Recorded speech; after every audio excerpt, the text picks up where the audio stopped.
চলো আজকে আমার একটা খুশির দিনের ভিডিও তোমাদের সাথে শেয়ার করি। হ্যালো এন্ড আসসালামু আলাইকুম এভরিওয়ান, কেমন আছো তোমরা সবাই? তোমাদের সবাইকে স্বাগতম আমার আজকে নতুন একটা ভিডিওতে। আজকে ছিল আমার ছেলের রেজাল্টের দিন। তার হাফ ইয়ারলি এক্সামের রেজাল্ট বের হয়েছে আর সেই রেজাল্ট নিতে আমরা চলে যাচ্ছি তার স্কুলে। তোমরা যারা আমার ফেসবুক আইডিতে আছো তারা অলরেডি জেনে গিয়েছো যে আমার ছেলে ফার্স্ট হয়েছে এক্সামে, আর যারা আমার এই ব্লগিং পেজে আছো তাদেরকে জানিয়ে দিচ্ছি যে আলহামদুলিল্লাহ আমার ছেলে এবার হাফ ইয়ারলি পরীক্ষায় প্রথম হয়েছে। ঢুকেই মিস প্রথমে অনেক খুশি হয়ে কংগ্রাচুলেট করলো আমাকে এবং আমার ছেলেকে। তারপর মেরিট লিস্টটা চেক করতে বললো, আর প্রথমে ছেলের নাম দেখে আমি মহা খুশি হয়ে গিয়েছি।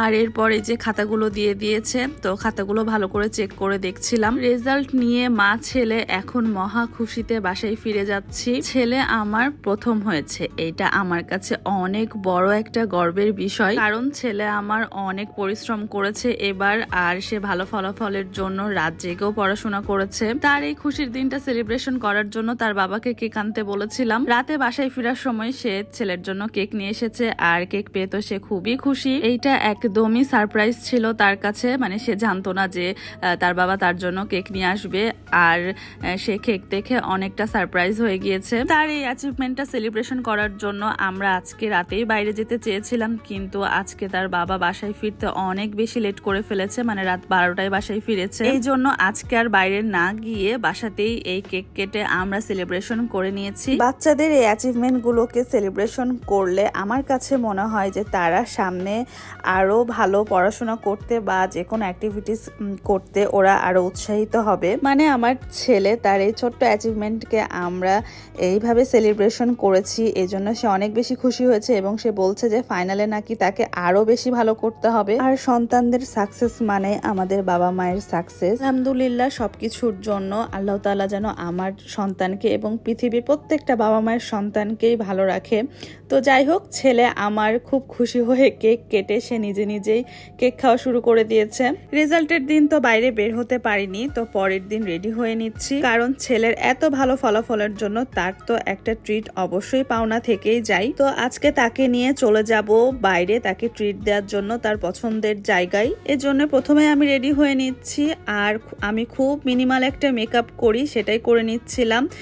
জাস্ট পাউডার, এই হচ্ছে মাস্কারা, লিপস্টিক আর একটুখানি ব্লাশ, এই হচ্ছে আমার মেকআপের আইটেম এখন।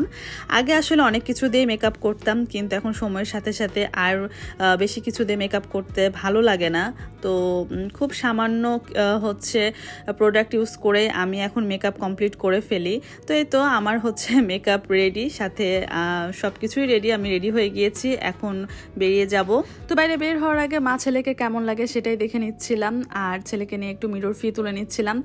তো এই তো আমাদের মা ছেলেকে কেমন লাগছে তোমরা কমেন্টস করে জানিও। আর হ্যাঁ, তোমরা আমার ছেলের জন্য সবাই অনেক দোয়া করে দিবা, যাতে সে সামনে আরো ভালো ফলাফল করতে পারে আর একজন ভালো মানুষের মতো মানুষ হতে পারে। আল্লাহ যেন তাকে একজন ভালো মনের মানুষ করে।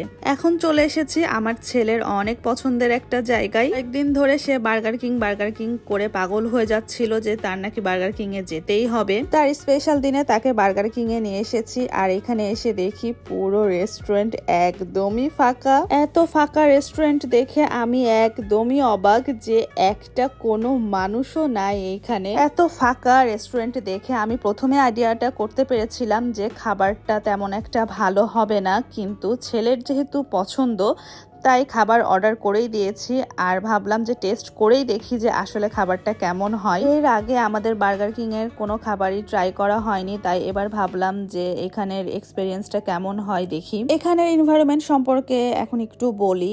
রেস্টুরেন্টটা কিন্তু একদমই অনেক বেশি ছোট, আর ধানমন্ডিতে হচ্ছে 2টা বার্গার কিং আছে, তো আমরা সীমান্ত সম্ভারের এখানে যেটা সেই বার্গার কিং এ চলে এসেছি। এছাড়াও ধানমন্ডি 27-এ আরেকটা বার্গার কিং আছে, আর ওই বার্গার কিং এর স্পেসটা অনেক বেশি বড়, ওইখানে ক্রাউডও অনেক বেশি। তো সেটারও অবশ্যই কারণ আছে, সেটা এখন আমি তোমাদেরকে বলে দিচ্ছি। আর এই তো এরই মধ্যে আমাদের অর্ডার করা খাবার চলে এসেছে। আমরা অর্ডার করেছিলাম এই চিকেন উইংস আর সাথে ফ্রেঞ্চ ফ্রাই আর সাথে হচ্ছে বার্গার। বার্গারটা স্পেশালি আমার একদমই পছন্দ না, ছেলের যেহেতু পছন্দ তাই তার জন্য বার্গার অর্ডার করেছিলাম। আর আমি আর আমার হাজব্যান্ড আমরা চিকেন লাভার, তাই আমরা চিকেন উইংসটা অর্ডার করেছিলাম। তো এই তো বার্গারটা এখন দেখে নিই যে কেমন। তো আমরা হচ্ছে এরকম ডবল পেটির চিকেন এই বার্গারটা অর্ডার করেছিলাম, আর সাথে এক্সট্রাভাবে চিজ নিয়ে নিয়েছিলাম, আর উপরে হচ্ছে সসেস ছিল। চলো এবার আসি টেস্টের কথায়। বার্গার আর চিকেন দুইটাই অর্ডার করেছিলাম, দুইটাই ছিল মোস্ট জঘন্য একটা খাবার। মানে বার্গারটা আমার ছেলে জাস্ট 2-3 কামড় দিয়ে আর খেতেই পারেনি, কারণ বার্গারের তেমন কোনো টেস্টই ছিল না, আসলে বার্গারটা খাওয়াই যাচ্ছিল না। আর সাথে চিকেন ফ্রাইও খুবই বেশি ড্রাই ছিল, মানে খাবারটা এত বেশি জঘন্য আর এত খারাপ হবে আমরা কেউ এটা এক্সপেক্ট করিনি। প্রথমবার বার্গার কিং এ গিয়ে বিশাল ধরা খেয়ে চলে গিয়েছিলাম শপিং করতে। আমরা শপিং করতে থাকি, তোমরা আমার ভিডিওটা দেখে একটা প্লিজ লাভ রিঅ্যাক্ট দিয়ে দিও। ভালো থেকো, সুস্থ থেকো, দেখা হয়ে যাবে আমার নেক্সট কোনো ভিডিওতে। টিল দেন আল্লাহ হাফেজ।